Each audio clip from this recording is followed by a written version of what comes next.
आरक्षण देण्यासाठी सरकारने शब्द दिल्याने सरकारवर विश्वास ठेवावा लागेल. मात्र शब्द पाळला नाही तर कोणाला दमवायचं ते सांगतो असं म्हणत जरांगेंनी एक प्रकारे इशाराच दिलाय. तर मराठ्यांना आरक्षण मिळू नये यासाठी मोर्चे का काढताय असा सवाल देखील जरांगे पाटलांनी ओबीसी नेत्यांना विचारलाय. पाहूया सविस्तर. नमस्कार, आपण पाहतात प्रेस मराठी. व्हिडिओमध्ये पुढे जाण्याआधी चॅनलला नक्की सबस्क्राईब करा आणि हा व्हिडिओ शेवटपर्यंत नक्की पहा. नाही, आम्ही तयारच आहेत ना. समाज लगेच तयार आहे लढायला पुन्हा. असं थोडंच तयार झाली म्हणजे नाही. किती दिवस आमची तयारी त्यांची संघर्ष करायची. माझं तिनं आता थोडा काचका दाखवल्यानंतर असा दाखील की एसटीत बसायलाच नाही यांचं कोण राहणार. तिकीटं गोली यांची सगळ्याची. एसटीने फिरायची सुद्धा पंचायत यांची. म्हणजे इतकं वाईट वाटन त्यांना. जितके काही आंदोलन झालेत विरोधात 10 महिन्यात त्याचा कधीच विचार केलेला नाही आणि कधी करणारही नाही. आणि मुख्यमंत्री हे काय कुठं एका जातीचे याचे नसतात कधीच. कोणाचे असू दे ते कुठं जातीचे काय नसते. त्यांचे असल्यावर थोडीच जनता म्हणलेली. असं काय नसतं. कुठलं जातीचं असलं म्हणजे मुख्यमंत्र्याला जातीत तोलायचं नसतं. मग ते कोणत्याही जातीचे असतं. याला पुरोगामी महाराष्ट्रातले राहणारे नागरिक थोडं म्हणलं जातं. पण आता तुझा त्याचा विषय ते माझा विषयच नाही. मुख्यमंत्र्याला काय म्हणायचं मुख्यमंत्र्यांनी त्यांना काय म्हणायचं. मी काय प्रवक्ता थोडा आहे त्यांचं की त्यांच्याबद्दलचं कोणी काय म्हणावं. ती 13 तारखेपर्यंत मी थांबतोयच. काय गमावलं आहे काय मिळवलं आहे हे समाजाकडं लेखाजोखा आहे. परंतु आता आशापोटी 13 तारखेपर्यंत बसला. मग काय गमावलं आहे हे 13 जुलैच्या नंतर सांगता येईल. आणि कोणाला गमवायला बी लावायचं हे बी 13 तारखेला सांगता येईल. जरा आज बोलण्यापेक्षा आज अत्यंत आत्मविश्वास जास्तीचा आतीचा ठेवणं आवश्यक आहे. कारण डोळ्यासमोर आहेत पोरं मराठ्यांची. त्यामुळे काय करतीलच ही आशा आहे. ते नाही आणि वेगळंच काहीतरी आणतात. मराठ्याला आरक्षण मिळत आमचं राजकीय अस्तित्व खलास होणार. तुमचं होईल 10-5 जणांचं राजकीय अस्तित्व खलास. पण करोडो लोकांना जे आरक्षण लागतं तुमच्या त्यांचं कसं लढवं करता. त्यासाठी लढा ना. एसटी आरक्षणासाठी एवढी ताकद लावा. इथं आम्हाला न मिळून देण्यासाठी मोर्चे काढण्यापेक्षा सभा घेण्यापेक्षा हे कुटाणे करण्यापेक्षा एसटीतून आरक्षण मिळवण्यासाठी ताकदीनं लढा ना. त्या तुमचं 10 जणांचं कल्याण होण्याऐवजी राजकीय करोडो धनगर बांधवांच्या लेकराचं कल्याण होईन. त्यांच्या वाट्याला राबण्याचं आलेलं कष्ट काबाड कष्ट तरी कमी होईल. आता सध्या तिथं शिष्टमंडळ थांबून आहे उपोषण सोडवण्यासाठी. तर शिष्टमंडळाला हाके असं म्हणतात की हे तुमचे शिष्टमंडळ जे राज्यामध्ये बोगस कुणबी नोंदीचा घोटाळा झाला असा त्यांचा आरोप आहे. फ्रॉड म्हणतात ते त्याला. आणि तेही सरकारच्या संरक्षणाखाली हा फ्रॉड झालेला आहे. नाही तर मला त्याच्यावरती नाही उत्तर द्यायचं. म्हणलं कोणाला काय म्हणायचं मला कसं मिळायचं मराठ्याला कसं मिळवून द्यायचं मी त्याला खंबीर.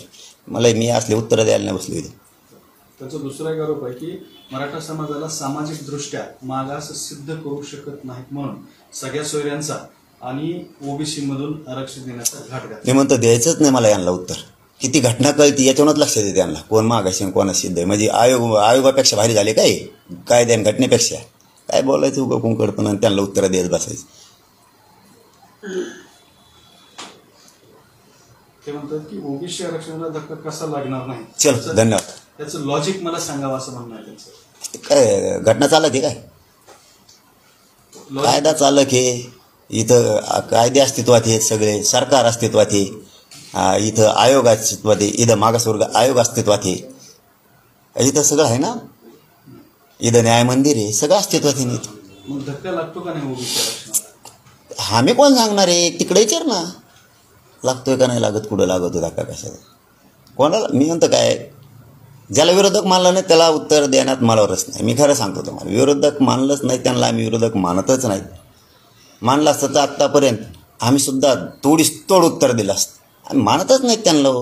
कारण आम्हाला त्या मुस्लिम बांधवांच्या गोरगरीब लेकरासाठी लढायचं आहे. आम्हालाही गोरगरीब धनगर बांधवांसाठी लढायचे. त्यांना कसं मिळत नाही ते आम्हाला बघायचे. 12 बलुतेदारांसाठी लढायचे. दलित बांधवांचे काही प्रश्न आहेत त्यांसाठी हे यांचं कुठं ना कुठं याच्यात वेळ घालत बसता. हे चित्रपटाला विरोध होतोय. छगन भुजबळांचा त्यामध्ये रोल जो आहे त्याचा विरोध होता. नाही ते असं त्यात मला रसच नाही. जे मला आज आरक्षणात आपला जीव आहे जास्त. त्यात विरोध होतो माझा असला कोणाचा असला ज्याच्यात आपल्याला रसच नाही. इकडे उद्योग आरक्षण मिळायचं सोडून द्यायचं. माझं ध्येय माझ्यावर कोण टीका करतं याच्यावर नाही. माझं ध्येय कोण आंदोलन करतं त्याच्याकडे मी बघत नाही. माझं ध्येय एकच आहे कोणाकडे लक्ष नाही द्यायचं. आपल्या जातीला किती मिळतंय त्याच्यावर दे ठेवायचं. आणि माझी जाती एक आहे, माझ्या जातीनं आता थोडा काचका दाखवलेला नंतर असा दाखील की एसटीत बसायलाच नाही यांचं कोण राहणार. तिकीटं गोली यांची सगळ्याची. एसटीने फिरायची सुद्धा पंचायत यांची. म्हणजे इतकं वाईट वाटन त्यांना, असा त्याचा अर्थ. सोपं नाही. मग आपल्याला हलक्यात जर आता घेतलं मग सरकारला कळन आणि विरोधी पक्षाला बी कळन मग काय कसं असतं मराठी आणि मराठ्याच्या मताचं रूपांतर कशाला म्हणते.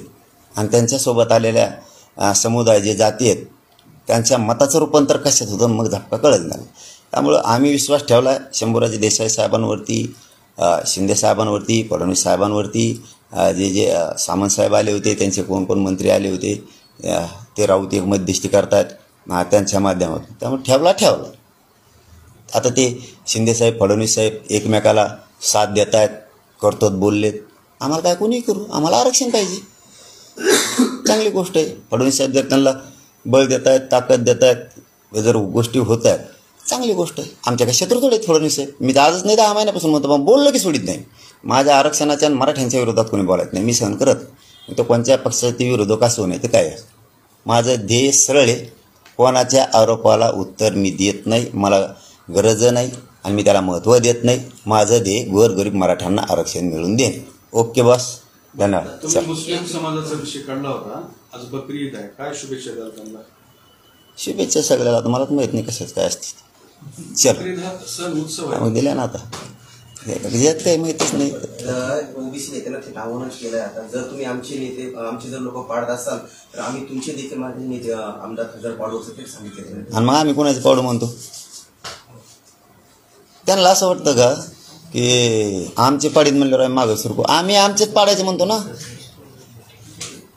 काय बोलते हे तर कळायला पाहिजे ना. आम्ही म्हणतो तुम्ही पाडा, ते काय आम्हाला काय पाडा आणि तुम्हाला काय पाडायचे आम्ही कोण नाही म्हणतोय. आम्हाला कोणते सुखात ठेवले त्यांनी. तुम्हाला ज्याचे पाडायचे त्याचे पाडा, पण आम्ही म्हणणार नाही तुमचे पाडा. आमच्या त्या नियती नाहीत माणसांबद्दल आणि तुमच्याबद्दल आमच्या त्या भावनाच नाहीत. तुमच्या असतील आमच्याबद्दल त्या भावना, ह्याला पाडा आणि त्याला पाडा. आमचे नाही तुमच्याबद्दल तशा भावना की त्याला पाडा म्हणून. तुम्हाला ज्याला पाडायचं त्याला पाडा. मराठा बी निर्णायक आहे ना. असं काय मराठा बी काय साधा समुदाय आहे. मराठा बी बघ. याआधी तुम्ही सरकारला खूप वेळ दिला होता, मात्र त्यावेळेस हे शक्य झालं नाही. आता परत एकदा 13 जुलैपर्यंत तुम्ही वेळ दिली, शक्य होईल का? काय वाटतं मग? शेवटी आता शक्य अशक्याच्या गोष्टी आंदोलनात नसतात, समाजकारणात नसतात. आपण विश्वास ठेवायचा असतो. जितकं आपल्याला शक्य आहे तितकं बघू. 13 जुलैपर्यंत वेळ देणं गरजेचं आहे. समाजाचं कल्याण व्हायचं आहे. नाही आम्ही तयारच आहेत ना. समाज लगेच तयार आहे लढायला पुन्हा. असं आहे थोडंच तयार झाली म्हणजे नाही. किती दिवस आमची तयारी त्यांच्याशी संघर्ष करायची. या व्हिडिओबद्दल तुम्हाला काय वाटतं? तुमचं मत, तुमची प्रतिक्रिया कमेंट बॉक्समध्ये लिहायला विसरू नका. आणि अशाच ताज्या बातम्या आणि घडामोडी पाहण्यासाठी प्रेस मराठीचे यूट्यूब चॅनल सबस्क्राईब आणि फेसबुक पेज फॉलो आणि लाईक करा. धन्यवाद.